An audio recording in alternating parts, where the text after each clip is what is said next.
This is the Suzie Cook home at Elmwood, Nebraska.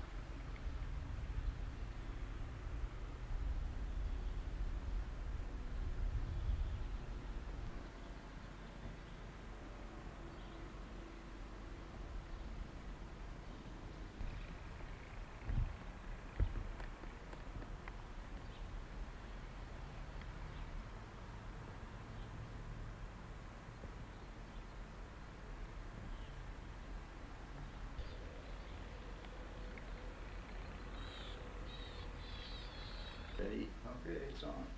Okay, today is July 27th, 1988, and we're at Suzie Cook's house in Elmwood, Nebraska, and I'm David Cook, her son. And we're about to make a video family portrait of Suzie Cook. Mom, what is your full name? You want me to answer? Yeah, you want to tell me what your full name is? Well, it's Suzie Mathis Cook. And in what year were you born? October 1, 1889. And where were you born? In Greenwood, Nebraska, on the farm. And how old are you now?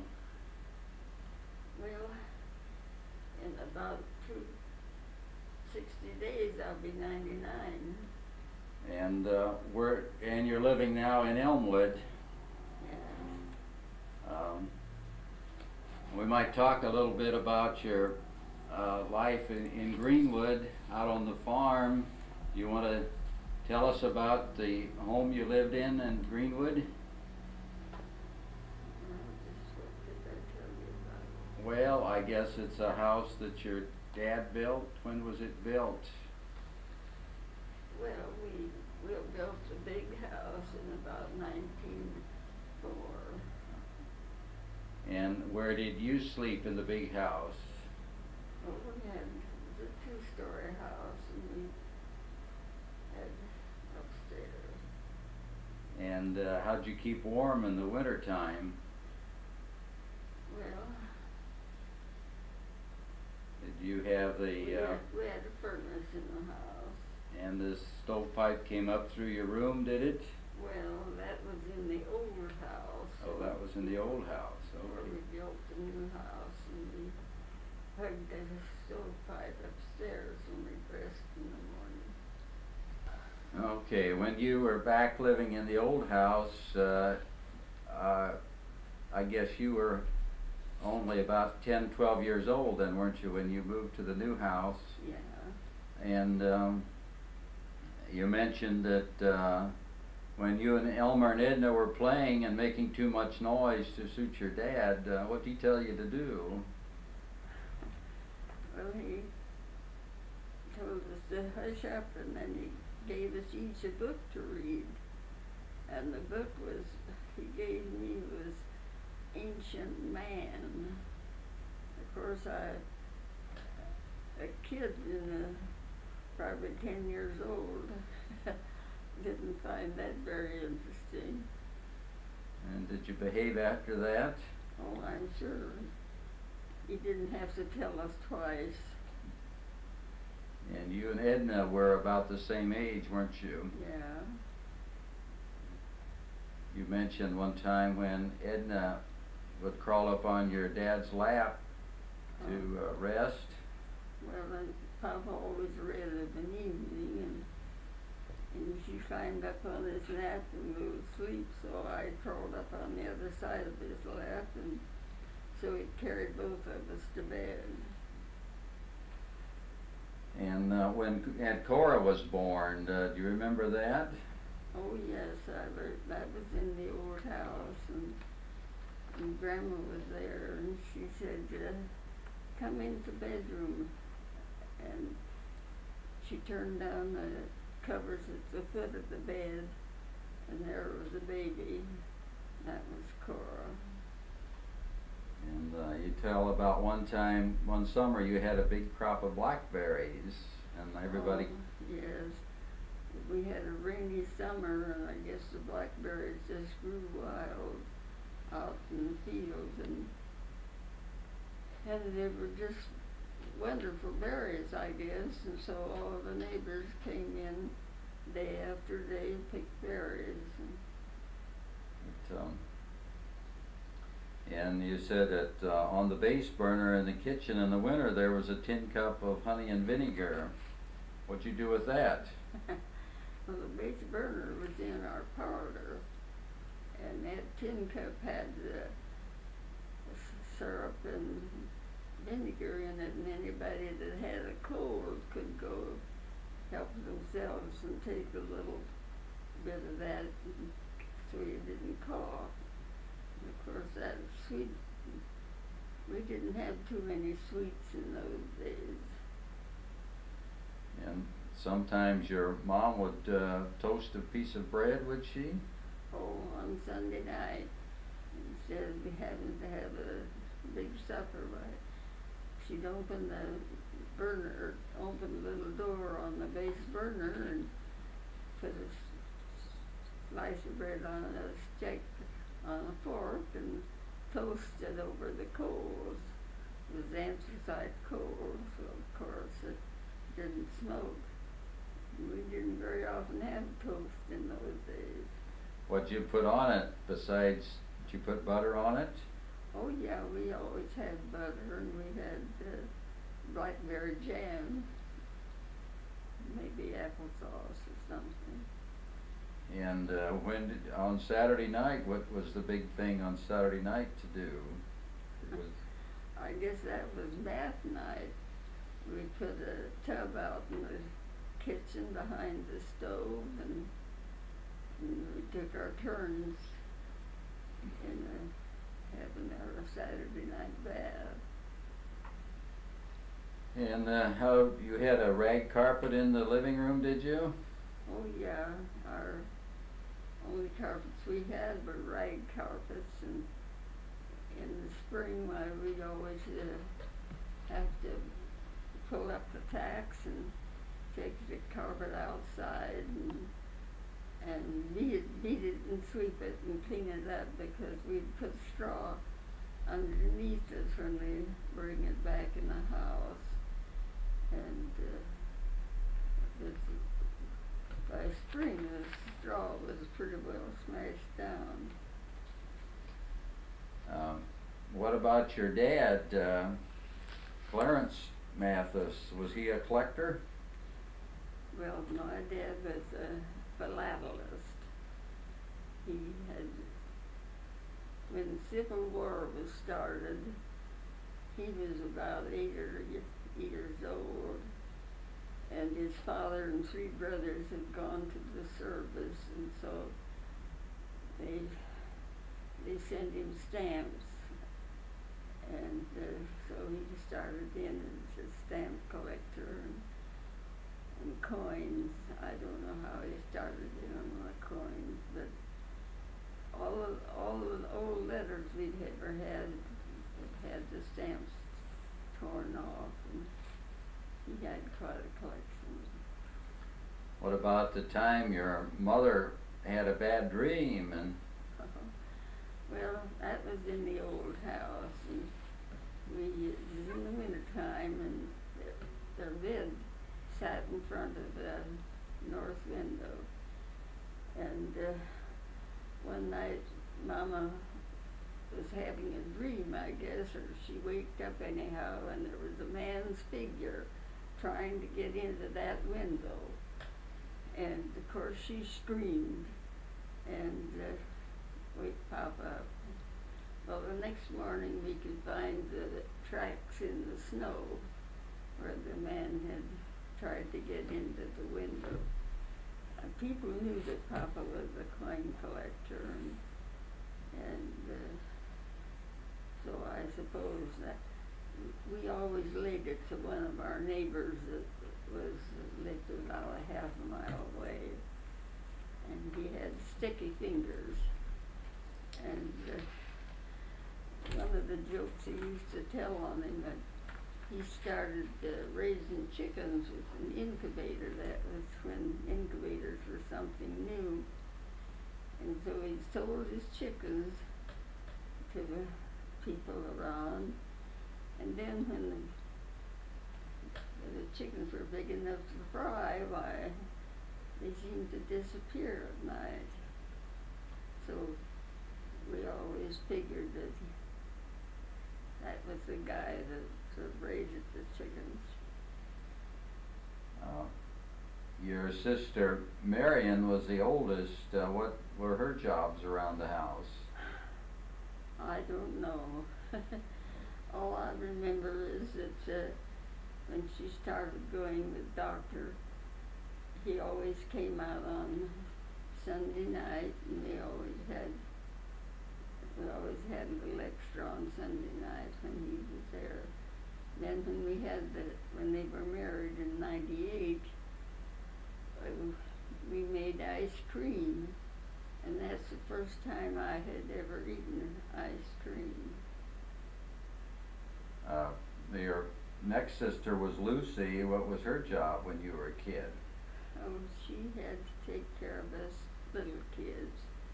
On Sunday morning, she'd get us cleaned up and set us on a chair, and she told us to sit there. It was time for us to get in the spring wagon and go to church. And believe me, when she told us to sit still, we sat still. What were some of the jobs you had to do when you were a kid?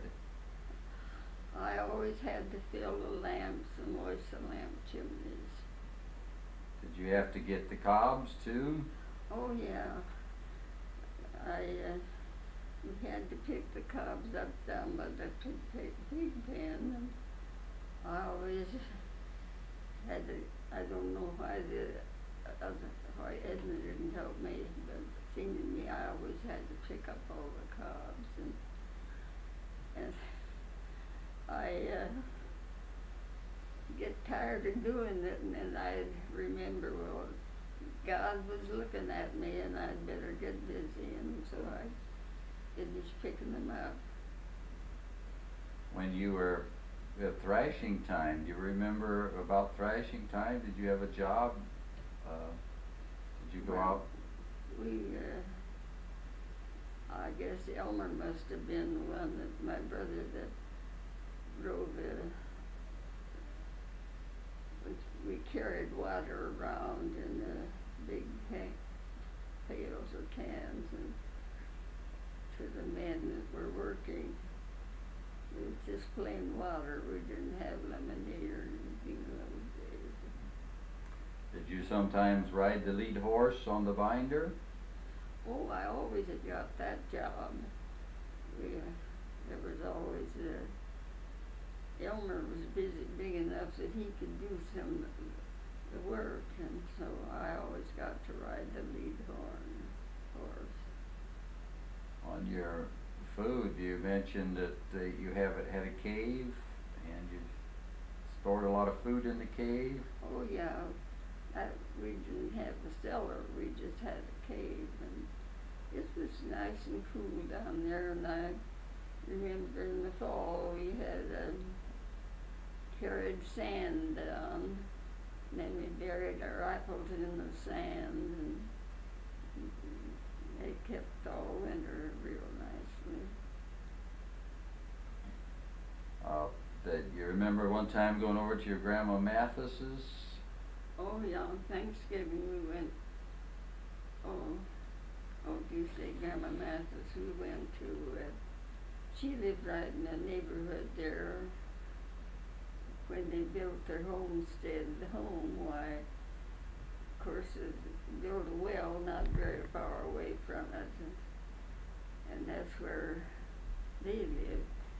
And I remember we weren't allowed to go over to Grandma's any time.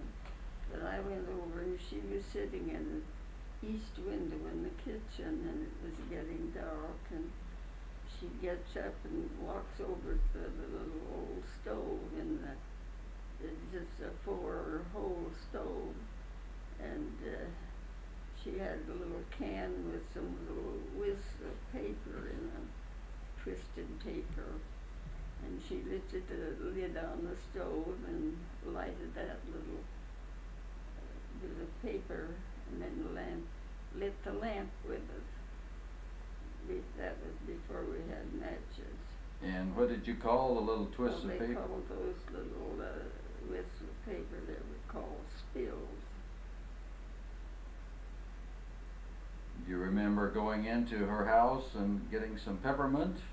Oh yeah, we went upstairs. Their house had an upstairs, and we had a big black dresser against the wall, and she opened up the dresser and reached in and got some peppermint and gave me some peppermint candy.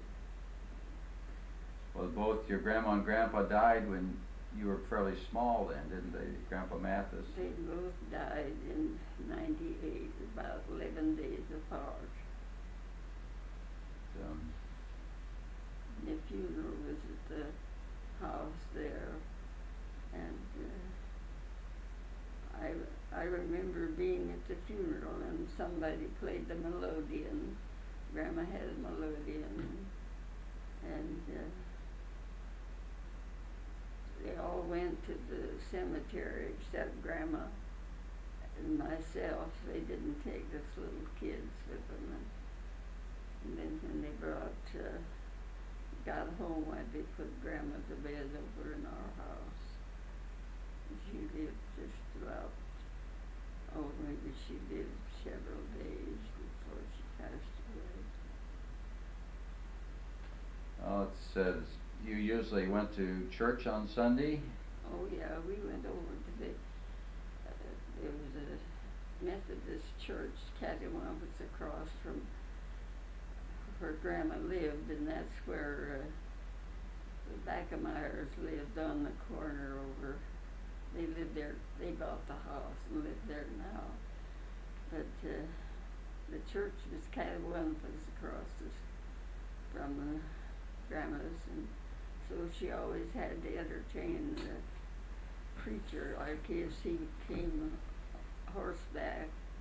And we always went to church on Sunday, and Papa always sang in the choir, so Mama always had those sweet little kids to take care of. And I remember when Christmas, they always had a Christmas tree, and there was always a beautiful doll hanging on that Christmas tree.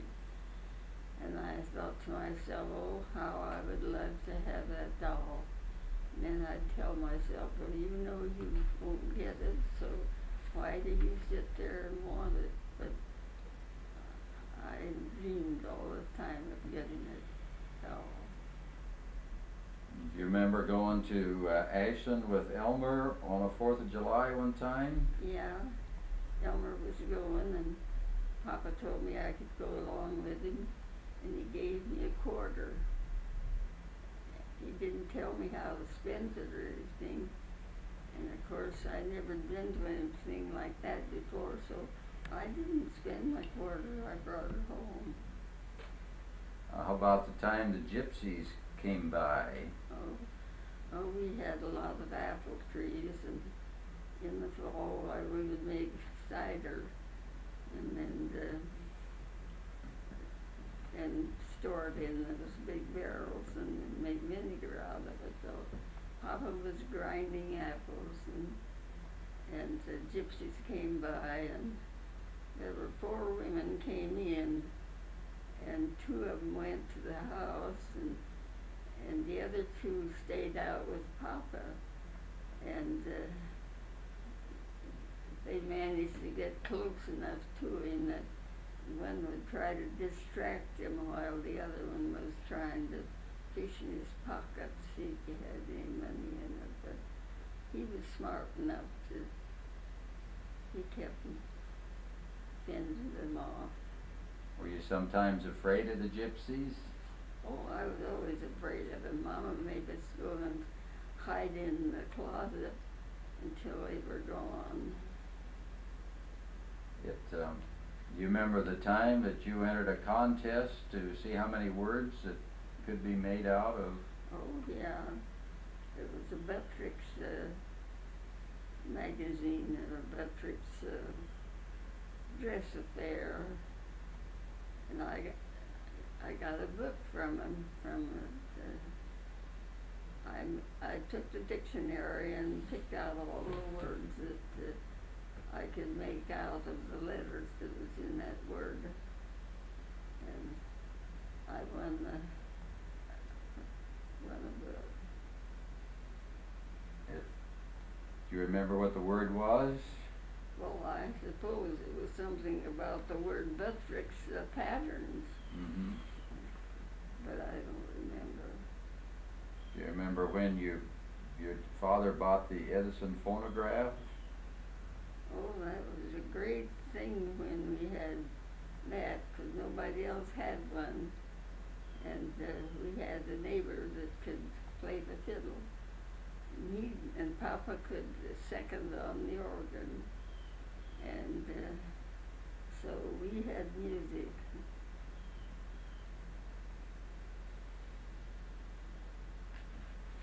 How about Easter time? Did you have Easter eggs?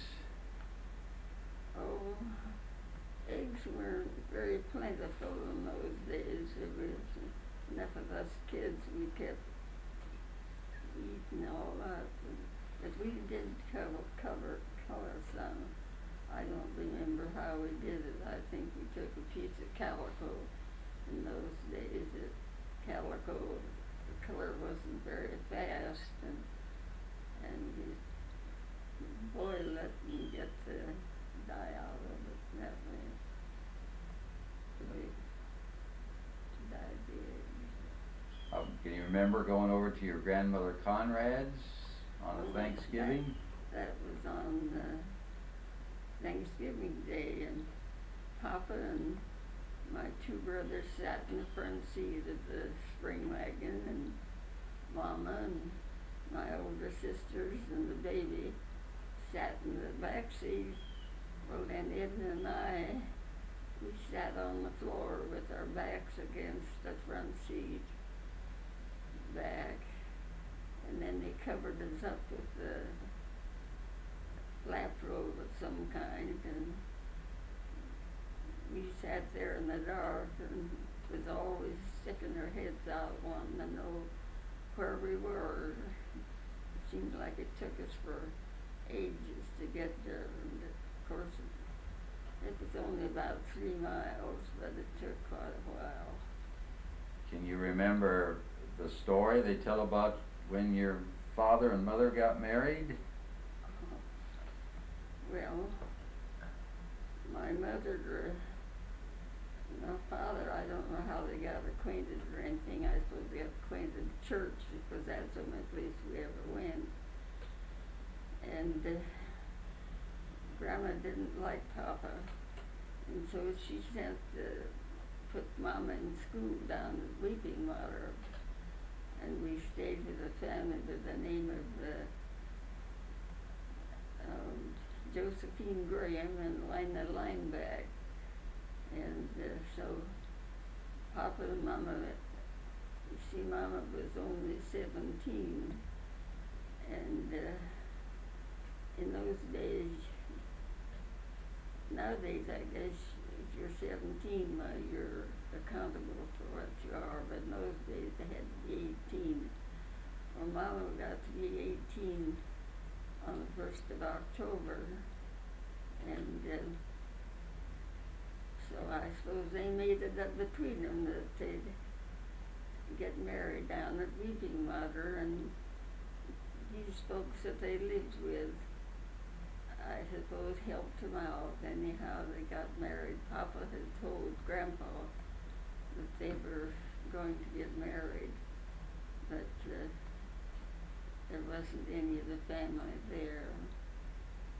And they came home in the spring wagon to my father's mother's house. Lived there until they moved the house.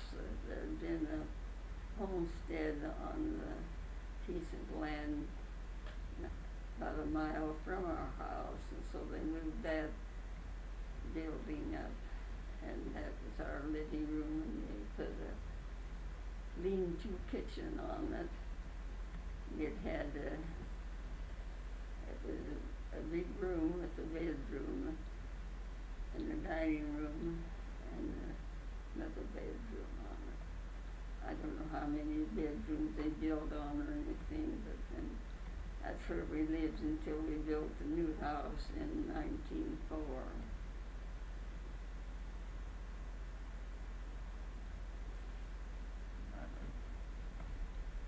Now, how many does Margaret have? She has 4 children, 2 boys and 2 girls, and they've all graduated from college and all have good jobs. And she has, I've got 2, 4, how many grandchildren have I got? 3, 6, 7, 8, 9, 10. I guess I've got 10 great-grandchildren. Yes, that's right. Go on. You want to tell us sometimes about going to your public school? Well, we lived a mile and a half from District 49. That's where the Greenwood Interchange is now. We had to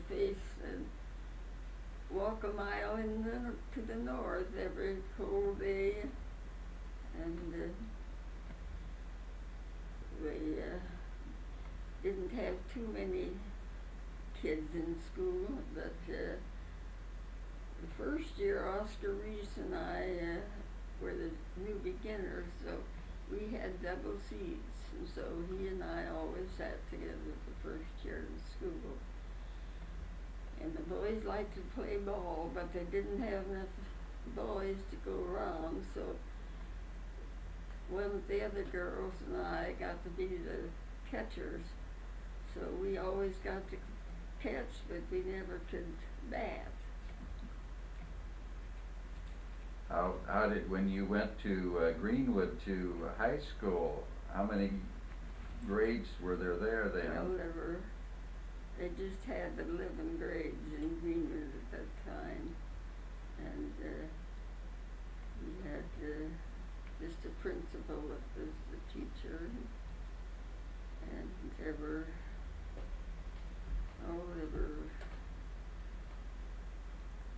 4 boys, and I guess there's 4 girls in our class, and last year at school we decided that we'd have a sneak day. So that was something new in those days. They didn't get a chance to go to Washington, D.C. or something like that, like the kids here do. But anyhow, we decided when noon we were going to sneak away, so we snuck away and went down and sat on the banks of the Salt Creek and spent the afternoon talking to each other. Then we were scared to go back to school the next morning for fear they'd punish us, but nothing was ever said to us about it, so I guess. When you were going to Greenwood to high school, how'd you get to school? Well, I had 2 ways of going to school. We lived 2.5 miles east of town. I could either walk to school, which I preferred to do, or I could go catch our horse Bill and hitch him up to an old rattle trap of a buggy, and drive to town and unharness him and put him in the doctor's barn and hitch him up to go home again, and then unhitch him and put him out in the barn. I got pretty tired of that, so I preferred walking. And then Bell Callan could walk a half a mile with me, so that wasn't so bad. And once in a while there was an old bachelor that lived across the section from us, would come along with his team, and he'd pick me up and take me home. But Papa didn't like the idea of me having to walk, but so when the weather was bad, I stayed with my sister, Dr. Marion Talcott, in Greenwood, and so it got to be that I spent most of my winters with them. After you finished high school, what did you do then? Well, Lucy tells the story. Lucy, my sister, tells the story that when principal's name was A.J. Wickland, and he graduated from Peru. And so I don't know how he found out about it, but I guess he thought I wanted to go on to school, so he went out and tried to persuade Papa to send him to school. And Lucy said it took him 3 trips to get Papa in the notion of sending me to Peru. So I finished school down in Peru in 1908. And who are some of the people? 1910, I mean. Who are some of your friends that you met at Peru that you remember? Well, my roommate is still living in Fort Collins, and one of the girls that went all through high school with me, Alta Callan, is still living at the Clark Cherry home in Lincoln. Other than that, I guess her class is all gone. After you finished your college, where did you start teaching first? I taught in a little bohemian town down in Saline County at Swanton. And did you have a contract that you had to sign? Yes. In those days, we had to sign a contract that we would not go to dances, that we would come attend the church, and that we would not go out of town to spend our money. And how much money did you get? I got $35 a month. And did you get room and board, or did you have to pay? Well, we paid room and board out of that $35. Do you remember how much your room and board cost? No, but I remember that when I went to Lyons, we had to pay $35 a month for our room and board, and we thought that was pretty bad because we was only getting $45. So you had $10 a month to spend any way you felt like then? Or we didn't have to sign a contract there. After you left, was it Shickley the first, or Swanton? Where did you go after Swanton then? Went to Lyons and lived at the Casses, you know. Papa got, when I moved, there was a trunk in the same hall that where my trunk was, and it had the name C.A. Cass on it. And so Grandma was a Cass, you know. So I told Papa about it, and he found out. So he commenced writing around, and he found out that Uncle Will Cass and my grandmother were cousins, or second cousins, I guess. So you lived with Will Cass in Lyons then? Yeah, I for a lived year. with them that year. What did you do in Lyons for entertainment? Well, we didn't have any picture shows in those days, so on Sunday afternoon, there were 3 girls of us and 3 boys that we eventually married, walked up and down the railroad track. Who were the girls? Well, one was Vern Roseman's mother, Ina Brigham, and Vern lives at Grand Island now and is quite I think... He's a public accountant, is he? Yeah, he's a public accountant, is quite an important man, and the others are all dead. What was Edith's name?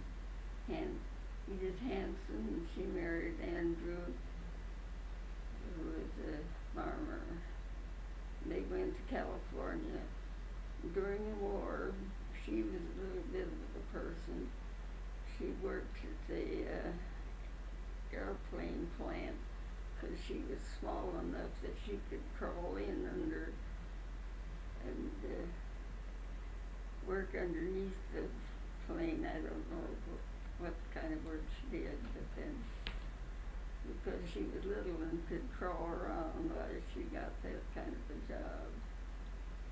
After you left Lyons, where did you go to teach next? Oh, I went to Maine, I guess. I taught there a year, and then a friend of mine lived in McCook, and so he persuaded me to come down there, and I taught in McCook, and his niece had moved to Spokane, Washington.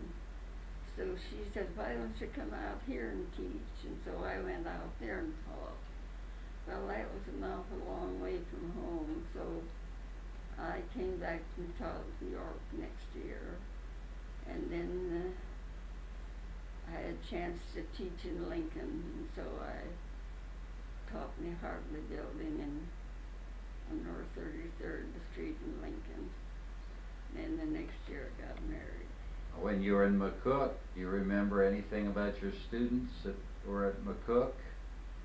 Were any of the kids, the Mexican kids from the sugar beet? Oh yeah, the sugar beet kids were always there. I don't remember what I said about them. And when you got married, what year did you get married? 23? 23, yeah.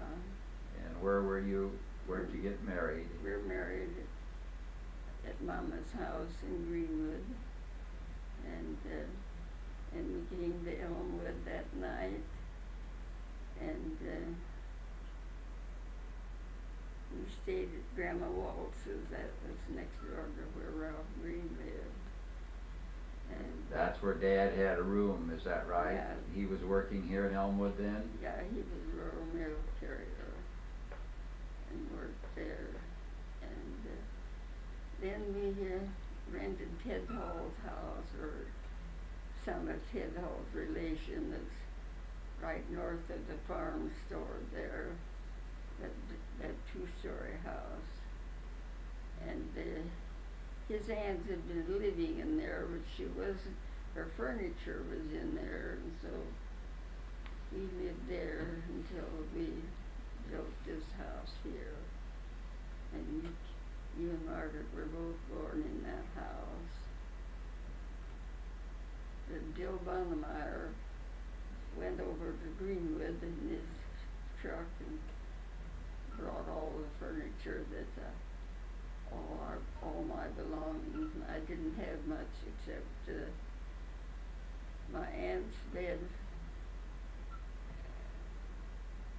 There was a little stove in the kitchen, so we didn't have to have the stove. This is one of those little four-hole, and of course we didn't need any, we didn't have a refrigerator or anything, but I suppose there was a nice box there, but I don't remember. But that's where we lived until we moved up here when you were a year old. And Dad built this house with, you had a carpenter that came in, and his name was Mr. Hewley. He lived right there close to the Christian church. He was a good carpenter. And you built the house and then moved in here in 1927, is that right? No, we moved here in 1926. We didn't have the doors on the house, so I hung rag carpets up for the doors, and Howard came out and they laid the floors, and they put on the lattice